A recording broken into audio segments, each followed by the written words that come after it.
Friends, இன்றைக்கி நம்ம என்ன பார்க்க போகிறோம் அப்படின்னா, நம்ம மைவி3 ஆட்ஸ் கம்பெனி எந்த முறையை பயன்படுத்தி பிஸ்னஸ் பண்ணுறாங்க அப்படிங்கிறது தாங்க பார்க்க போகிறோம். நம்ம மைவி3 ஆட்ஸ் கம்பெனி டிஜிட்டல் மார்க்கெட்டிங் பண்ணுறாங்க. இப்போது டிஜிட்டல் மார்க்கெட்டிங் அப்படின்னா என்ன அப்படிங்கிறது நிறைய பேருக்கு தெரியாமலே இருக்குது. இப்போது டிஜிட்டல் மார்க்கெட்டிங்கை ரெண்டாட்டு பிரிச்சுக்கலாம். Digital plus marketing. இப்போது மார்க்கெட்டிங் அப்படிங்கிறது எல்லாருக்கும் தெரியும். எந்த ஒரு பொருளை ஒரு கம்பெனியோ இல்லது ஒரு தனிநபரோ ப்ரொமோட் பண்ணுறாங்க அப்படின்னா அது மார்க்கெட்டிங்கில் சேருங்க. இப்போது அந்த மார்க்கெட்டிங் பண்ணுற பொருளை அவங்க எந்த முறையில் பண்ணுறாங்க அப்படிங்கிறது இருக்குது.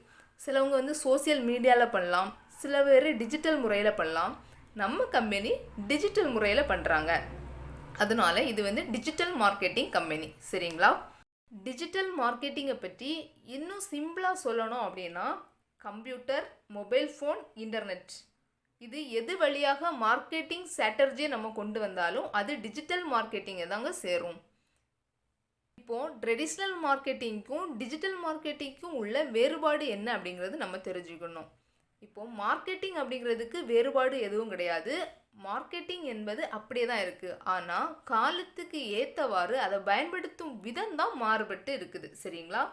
ட்ரெடிஷ்னல் மார்க்கெட்டிங்கில் அந்த காலத்தில் மக்கள் அதிகமாக பணம் செலவு பண்ணி குறைவான மக்களிடம் தான் ரீச் பண்ண முடிஞ்சுதுங்க. மக்களிடம் எது புழக்கத்தில் இருந்துச்சு அப்படின்னா நியூஸ் பேப்பர், டிவி, ரேடியோ, இந்த மூணும் தான் மக்களிடம் புழக்கத்தில் இருந்துச்சு. அதுவும் நிறைய மக்களிடம் புழக்கத்தில் இருந்துச்சா அப்படின்னு கேட்டால் கண்டிப்பாக இல்லை.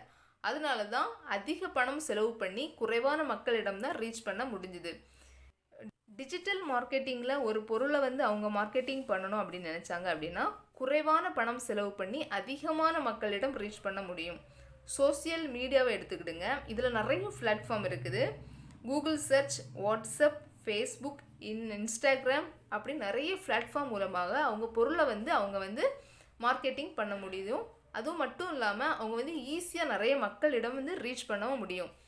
இன்னும் குறிப்பாக நம்ம சொல்ல போனோம் அப்படின்னா, இந்தியாவில் டிஜிட்டல் மார்க்கெட்டிங்கோட ஸ்கோப் எப்படி இருக்குது அப்படின்னா, 2007 450 மில்லியன் மக்கள் இன்டர்நெட்டை யூஸ் பண்ணிகிட்டு இருந்தாங்க. அதே 2020 கொரோனா டைமில் 730 மில்லியன் மக்கள் இன்டர்நெட்டை யூஸ் பண்ணாங்க. கிட்டத்தட்ட 300 மடங்கு மக்கள் இன்டர்நெட்டை யூஸ் பண்ணுறது அதிகமாக இருந்துச்சு.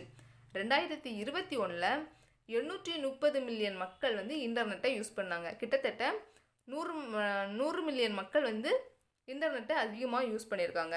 2025 1500 மில்லியனுக்கு மேலே மக்கள் இன்டர்நெட்டை யூஸ் பண்ணுவாங்க அப்படிங்கிறது கணக்கெடுப்புங்க. இப்போது நம்ம எந்த துறை வளரக்கூடிய துறையோ அந்த துறையில் நம்ம இருந்தோம் அப்படின்னா தான் நம்மளும் சேர்ந்து வளர முடியும். இந்த காலகட்டத்தில் டிஜிட்டல் மார்க்கெட்டிங் அப்படிங்கிறது மிகவும் வளரக்கூடிய துறை. நம்ம இருக்கிற இடம் கரெக்டான இடத்துல தான் இருக்கிறோம், கரெக்டான செயலை தான் செஞ்சுக்கிட்டு இருக்கோம். அதனால் வெளியே அவதூறுகள் சொல்கிறாங்க அப்படிங்கிறதுக்காக யாரும் நம்ம பிஸ்னஸை விட்டுட்டு போக வேண்டாம். தொடர்ந்து என்னோட வீடியோ உங்களுக்கு பிடிச்சிருந்துச்சு அப்படின்னா என்னோட சேனலை சப்ஸ்கிரைப் பண்ணிக்கோங்க. அப்படியே பெல் ஐக்கானை டச் பண்ணிக்கோங்க. அப்போ தான் நான் போடுற வீடியோஸ் உங்களுக்கு நோட்டிஃபிகேஷனில் வரும். வாழ்வோம், வாழ வைப்போம். Wish you all success. Wish you wealth. Thank you.